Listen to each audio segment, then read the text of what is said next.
तो यह है हमारी पृथ्वी। इस पृथ्वी में आप देख रहे होंगे कि इस प्रकार से कुछ रेखाएं खींची हुई है, कुछ रेखाएं इस प्रकार से आडी खींची हुई है, कुछ रेखाएं इसे खड़ी खींची हुई हैं। ये जो आडी रेखाएं खींची गई है इनको बोलते हैं अक्षांश, और ये जो खड़ी रेखाएं खींची गई है इनको बोलते हैं देशांतर।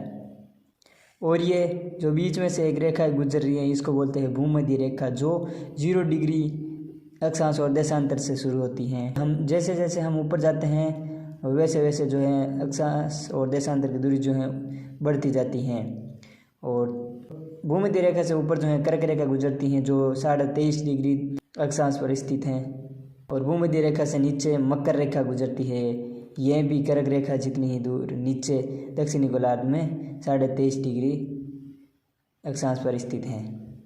इस भूमध्य रेखा से ऊपर का ये जो भाग है ये होता है उत्तरी गोलार्ध, और इस भूमध्य रेखा से नीचे का भाग जो है ये होता है दक्षिणी गोलार्ध। इस 0 डिग्री से जैसे हम ऊपर जाते हैं उत्तरी गोलार्ध में तो अक्षांश जो हैं वो बढ़ते जाते हैं, 1 अक्षांश, 2 अक्षांश, 3 ऐसे करते करते यहाँ पर इतनी दूर तक अक्षांश जो है बढ़ते जाते हैं। और वहीं जब हम नीचे जाते हैं तो इसी प्रकार नीचे बढ़ते जाते हैं 1, 2, 3, 4 ऐसे।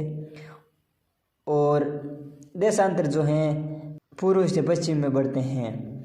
अगर हम पूर्व से पश्चिम की ओर जाते हैं तो देशांतर बढ़ते हैं, अगर 0 डिग्री से पूर्व की दिशा में चलते हैं तो 1, 2, 3, 4 इस प्रकार से देशांतर बढ़ते जाते हैं।